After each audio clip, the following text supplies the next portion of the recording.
Greetings fellow captains and welcome back. Yes, I'm here again twice in the same day. We do have one more video to follow up on this, and this is basically we're just running through a brief overview of all the tier 6 options of ships for the upcoming ranked battles, what you should consider picking, what you shouldn't consider picking based on their strengths and their weaknesses. So we're just going to run through and do a quick overview on all of the available options. I'm going to start off, I'm going to focus on the tech tree ships first, and then we're going to have a look at the premium variants more towards the end. So, first up, the tier 6 New Orleans. I don't know why I'm saying tier 6, it's pretty obvious. We're going to look at the New Orleans as a potential candidate for ranked battles.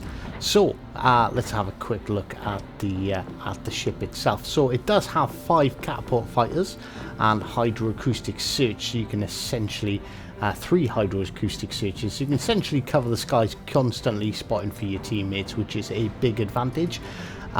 Let's not pay attention to me talking about the 203mm gun range here, because I made a mistake and had the wrong captain fitted, and I'll get back to that in a second. But yes, you do have 203mm guns, so it is a heavy cruiser based on its artillery.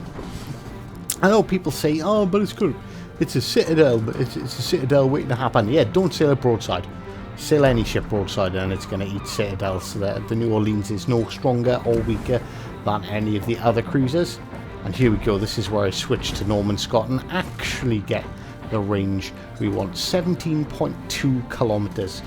So great guns, very accurate, and they have a decent range on them as well. And so a good ship, definitely a good ship with the amount of planes and the height. That's why I had the other commander on. He got the extra plane and extra hydroacoustic search consumable, so that is something to consider. Norman Scott is the aggravator, whereas the other guy, I forget his name now, is the survivability captain.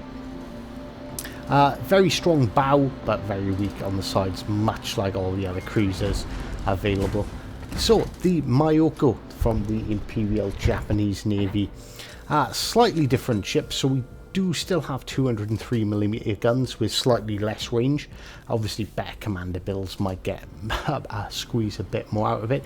Great fire chance at 19.5%, and maximum of just shy of 5,000 per armor piercing shell as well. But the Myochan does have 10-kilometer torpedoes at 62 knots, so the range is great and their speed is pretty good as well, and that's definitely an advantage for the Myochan, although it is a bit sluggish in the turns, so that is something to consider when you're maneuvering around, that's for sure. Concealment detectability range by sea of 12 kilometers, so you can't stealth torpedo, but you can get them away. Only thing is, they've got a really weird torpedo launching angle where they come out of the rear quarter of the ship only, so that is something to take into consideration. Now, if I'm going to play a cruiser, this is probably going to be it from the tech tree. The tier 6, again, why am I saying tier 6? The Fiji, the British light cruiser. So it's slightly stealthier, it's a bit more on the stealthy side with 11.5 kilometer range, although that's neither here nor there really when you're talking about cruisers. 33.3 knots, so it's pretty quick. We have 8-kilometer torpedoes at 61 knots, and they can be individually fired, which can be as much of a hindrance as it can be a help. It depends on your torpedo skill, your ability.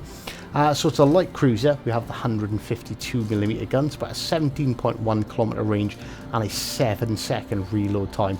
So this can put out twice the amount of shells as the New Orleans or the Myochan or any of the other heavy cruisers for that matter. And a reasonably slow 180-degree turn time of 25 seconds. The front turrets will swing around with the ship. The rear turrets can take a little bit of time to get into the action. but you don't always need to be firing all of your guns. But it is a light cruiser, so you will get slammed in citadels. You do have hydroacoustic search, which is obviously quite good for hunting out those pesky destroyers, or defending your team if you know a destroyer's in the vicinity and you've got some battleships there. The York. This is not a ranked battleship, not by any means at all. Okay, so it's very detectable. It's detectable from 12.5 kilometers. It is quite quick and reasonably maneuverable, but it has the short 6-kilometer range torpedoes, although they're quite quick at 64 knots. The artillery is awful. So it's got 210 millimeters, so they're the largest guns, but a 30-second traverse time and a 12.2 second reload. This is the Achilles heel of this ship. If you know where you're going to be firing in advance and you can line all your guns up ready, then great. But if you can't, if you get caught out by a destroyer coming around an island or anything coming around an island with that slow traverse speed, you're essentially defenseless if you're pointing your guns the wrong way, and in close range engagements you're just going to suffer, and you're going to suffer a lot. And with most of the other cruisers having a further firing range as well, it is going to put you at a significant disadvantage taking out the York. Although the York is quite tanky, it does have a pretty firm hull armor, so you can get away with being a bit more aggressive, and well, because they're 210mm guns, you can actually cause some significant damage to close battleships with armor piercing as well. So that is something to take into account. But yeah, it's not a strong contender for ranked gameplay, that's for sure. So on to the Algieri. Now this is a strong ship. You've got the speed boost as well as the spotter planes or fighter planes. It's quite sneaky with an 11.3 kilometer range, and my commander, again, not the best build, but who's got the best builds for them all anyway. So it's quite agile. It's got a very good turning circle radius and rudder shift time, and 31 knots maximum speed. 10 kilometer torpedoes again, but with a 60 knot speed, so quite effective. You can fire 2 salvos, 3 off either side, and it has the 203mm guns with a just shy of 17 kilometer range, with an 11.4 second reload time. So the reload time is pretty good. That's probably the best out of all of the 203s, and with the maximum AP shell damage of just over 5,000. Anyone unsuspectingly close to you is going to suffer.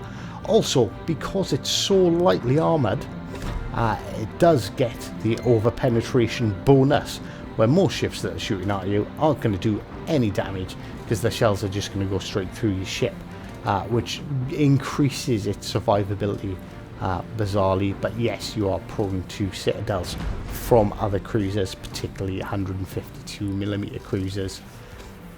And that slides us nicely onto the shores, the Russian. Now this isn't fully upgraded, so take that with a pinch of salt. We will be working on that very shortly. So concealment 11.6, so reasonably good concealment. It's not the most, not the sneakiest, but not the worst. 36.5 or 36.6 knots, so it's a very quick cruiser for sure.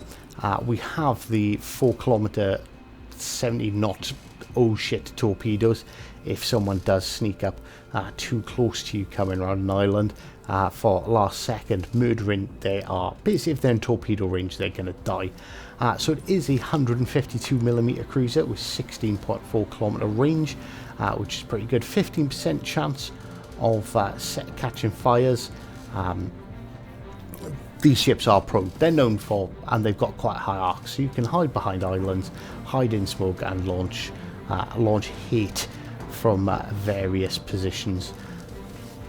Which, well, this ship does have one major advantage over most other ships, and that is the radar consumable. You definitely want to have the radar consumable on. It's 9 kilometers with a 15-second duration, and you also have hydroacoustic search then as well. You can take the plane, but why would you? Every other cruiser has got a plane. There's not very many radar cruisers out there.